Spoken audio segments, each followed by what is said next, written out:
Jagtial municipality chairperson పీఠంముని వీడటం లేదు. రెండుగా చీలిపోయిన కాంగ్రెస్ నేతలు ఎవరికి వారే ప్రయత్నాలు చేయడంతో అయోమయం నెలకొన్నది. ఇటు జీవన్ రెడ్డి అటు సంజయ్ వర్గాలతో క్యాంపు రాజకీయాలు జోరుగా కొనసాగుతున్నాయి. ఇద్దరు నేతల మధ్య వార్తో కాంగ్రెస్ కు పూర్తి మెజార్టీ రాక చతికిలపడగా స్వతంత్ర అభ్యర్థులే కింగ్ మేకర్లుగా మారారు.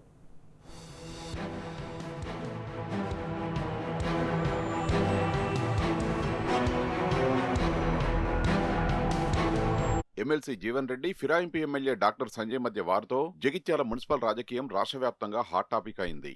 50 మున్సిపల్ స్థానాలను జగిత్యాల మున్సిపాలిటీలో కాంగ్రెస్ 23, స్వతంత్రులు 15, బీజేపీ 6, బీఆర్ఎస్ 4, ఎంఐఎం 2 స్థానాల్లో గెలుపొందాయి. చైర్మన్ పీఠం దక్కాలంటే మ్యాజిక్ ఫిగర్ 26 కాగా కాంగ్రెస్ కు 23 మందే ఉన్నారు. అధిష్టానం ఎమ్మెల్యే సంజయ్ కి 35 సీట్లు, జీవన్ రెడ్డి వర్గీయులకు 15 సీట్లు కట్టబెట్టగా ఎమ్మెల్యే సంజయ్ వర్గం 35లో 16 గెలిచారు. జీవన్ రెడ్డి వర్గం 15లో 7 గెలిచారు. ఇక టికెట్ రాని వారు జీవన్ రెడ్డి మద్దతుతో మరో 10 మంది గెలిచారు. సంజయ్ తరపున టికెట్ రాని వారిలో 2 మాత్రమే గెలుపొందారు. ఇలా జీవన్ రెడ్డి వర్గంలో 17, సంజయ్ వర్గంలో 18 మంది ఉండగా బీజేపీ నుండి టికెట్ ఆశించి భంగపడి బీజేపీ రిబల్స్ గా గెలిచిన 3, ఎంఐఎం నుండి గెలిచిన 2 కూడా సంజయ్ శిబిరంలోనే ఉన్నారు. జీవన్ రెడ్డి వర్గం నుండి గెలిచిన ఓ కౌన్సిలర్ సైతం సంజయ్ శిబిరానికి వెళ్లినట్లు తెలుస్తోంది.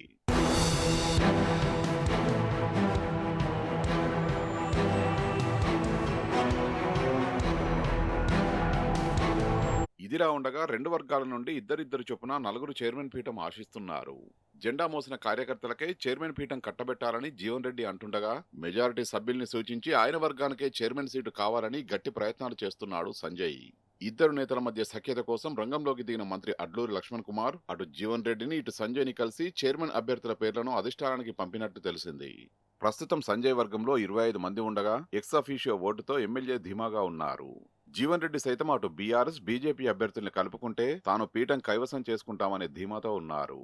మరో ఎక్స్ అఫీషియో ఓటు ఎమ్మెల్సీ హోదాలో ఇల్రమ్న వినియోగించుకోనున్నారు.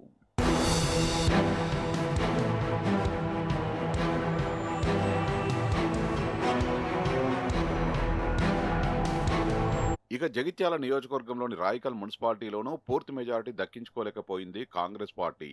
సంజయ్ వర్గానికి 10 టికెట్లు కేటాయించగా 1 మాత్రమే గెలుపొందారు. జీవన్ వర్గం 2 గెలుపొందగా బీజేపీ 5, బీఆర్ఎస్ 3, కాంగ్రెస్ 3, స్వతంత్ర అభ్యర్థి ఓ సీటు గెలుపొందారు. ఎవరికీ స్పష్టమైన మెజారిటీ రాకపోవడంతో బీజేపీ, బీఆర్ఎస్ ఎవరికి వారే చైర్మన్ పీఠం కోసం ప్రయత్నాలు చేస్తున్నారు. కాగా ఎమ్మెల్సీ ఎల్ రమణ సైతం రాయికల్ చైర్మన్ లేదా వైస్ చైర్మన్ సీటు కోసం ప్రయత్నాలు చేస్తున్నారు.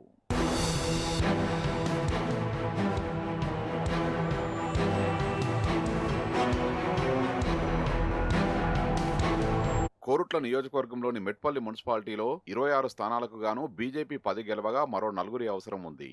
బీఆర్ఎస్ 6, కాంగ్రెస్ 6, స్వతంత్రులు 4 గెలుపొందారు. స్వతంత్రులు ఇక్కడ కింగ్ మేకర్లుగా మారారు. ఎక్స్ అఫీషియో హోదాలో Korutla MLA doctor Kalvakuntla Sanjay vote హక్కు వినియోగించుకోనున్నారు. ఇలా జగిత్యాల జిల్లా వ్యాప్తంగా 3 మున్సిపాలిటీల్లో చైర్మన్ ఎవరన్న ఉత్కంఠ కొనసాగుతుంది.